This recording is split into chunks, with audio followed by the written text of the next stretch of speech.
Imagine not being Leeds, not feeling this pain, not dancing through thunder, not walking through rain. Imagine not rising with fists in the air when the world turned its back and no one would care. We've lived in the ashes, we've drowned in defeat, but still we stand proud on our battered old feet. Imagine not loving with all that you are. Imagine not being Leeds. We love you, Leeds, Leeds, Leeds. We do love you, Leeds, Leeds, Leeds. That is what you want from your side. Lack of quality, no doubt. No doubt, a severe lack of quality. But fight, effort, desire, passion for the badge, workhorse, performance. Every single member at squad there who came onto the pitch worked tirelessly, worked like a dog at times. It was so good, so resolute. A unit there, that's what you want to see. Like I say, we know we're lacking quality. Hopefully we can get Hamer done, or whoever we're looking at in that 10 on advanced 8, another winger. We know we need quality. Again, massive showing there to board that we need more. Farker needs more. We need more as fans. Not enough to get your bum off your seat there today in terms of quality at top end of pitch. Severely lacking. Took us till 86, 87 minutes to get a shot on target. What I will say is DCL's movement is Premier League movement. The movement he made there to get played through, decent-ish shot, easy save for Pope, who had not much to do all game, to be fair. Like I say, just the one shot, but honestly, I'm really pleased with the design I've seen there from the squad. Everyone who came on pitch today, I thought Bogle again, outstanding. He's our main guy this season. I thought Nonto played really well for staff. What I would like to say, I'd like to give Jack Allison some props there, because I think when you're in Championship, or as Leeds United have the last 2 years, he hasn't been there, fair enough. But when you're in a team who maybe has a lot more at ball than we have currently, and surrounded by better players, you could argue he's had that at Everton to a degree. You stand out as not having that quality. We know he's got a good first touch and stuff. What I'll say is, at the minute we're having to be so disciplined off the ball, and then we're trying to go on the break.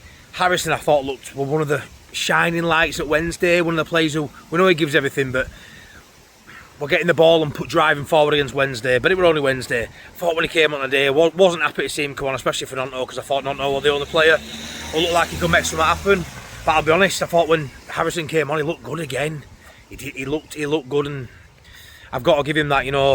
First touch decent, bringing it down, driving. There was a ball he played over top to Calvert-Lewin when he gets a bit sharper, maybe gets an end of that. But again, movement, playing off shoulder. Calvert-Lewin plays really well. But that first half, I thought Metcher did really well, to be fair. I thought his hold-up play were good. A couple of passes that broke down a few attacks, but I thought his movement off the ball is pretty good. I kind of feel for 60 minutes, 70 minutes, the centre-halves knew they were in a game, but a physical battle. He wins a lot of free kicks, he backs into defenders. I really like what I see from Metcher. I would say now, looking at the performances of Metcher and DCL, I would say Pirro's definitely third choice now, and will struggle, in my opinion, to get minutes, and should struggle to get minutes based on what I've just seen. So I'm really enthused by that. It goes to show that Arsenal were a bit of a blip. Arsenal were a one-off, which you are going to get that at Arsenal. Loads of teams are going to go to Arsenal and get slapped up for 4, 5, 6. Just so nice to see Elland Road. What have we all said? Elland Road has to be a fortress. It has to be somewhere where teams come and they know they're in for a fight. 2 games, 2 clean sheets. Yeah, 1 goal from a penalty. That's all we've scored in 3 games. Not ideal, but it'll come. It will come. I don't think you can ask for much more than 4 points out of the 9 available so far. We've had a tough start, really tough start. Everton are going to be no mugs this season for me. We've seen 2 wins back to back. Grealish playing well and Ndiaye. They're going to do well at Everton this season, in my opinion. And obviously Arsenal away, Newcastle at home. Tough games. So that's a great return that for those 3 games. I'm really pleased. I thought Perry's distribution were a bit off it again today. Made a good save, but again, I know they're lacking a focal point, Newcastle. But I thought we kept it fairly tight. I think his shape off the ball, really good, really disciplined, held his positions really well. I can't ask so much more from boys. I really can't. I thought Nonto was shining light. I thought as midfield three, I was really nervous about Gruev playing. Really nervous. I thought he did really well. I thought they kept Bruno really quiet. Tonali, neat and tidy player. Class player, to be fair. But I thought Bruno were really quiet. There were a moment in first half where Longstaff clattered him early on, and that sort of knocked Bruno, I think, and he couldn't really get into the swing of it. I really like how our midfield stood up to him today. I thought Stack looked good first half, a bit quiet second half, but Gruev in that DM, again, it's Arsenal away. Did we have too many negatives based on, a 5-0 drubbing to Arsenal? Were we a little bit too negative after a poor cup performance to Sheffield Wednesday? Rightly so, in my opinion. You know what my reaction was like. But how many times have we seen Leeds sides have a good season but still get knocked out early in cup? It shouldn't happen.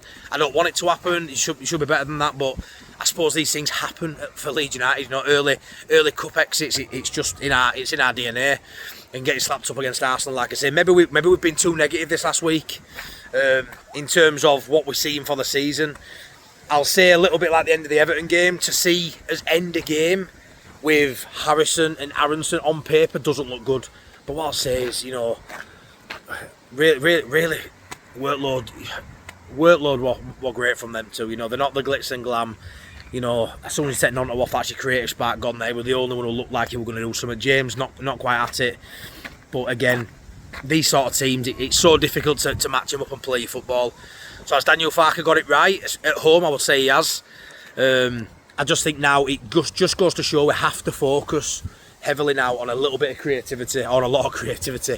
Can we get one or two bodies in that final third who's going to give us that spark? Obviously Okafor, we got told wasn't fit. I was surprised to see him on the bench. Goes to show he wasn't fit. He didn't come on tonight. Maybe Okafor would have been that spark that we maybe needed. But I can't argue with that. I cannot argue with that. Championship, a 0-0 would have felt like end at world. A 0-0 against Newcastle feels like we've just took 3 points. I'm over the moon with that. To go into international break now, get some of these lads, hopefully over a few injuries. Hopefully Ampadu's back after international break. Okafor will be back raring to go. DCL, more minutes in legs in terms of training with lads, getting his fitness up, getting that sharpness up in training to best you can. Because I think, honestly, wild take, I think DCL's going to come good. It's a gamble. If we don't bring a striker in and we're gambling our Premier League survival on a DCL, is it concerning? Yes.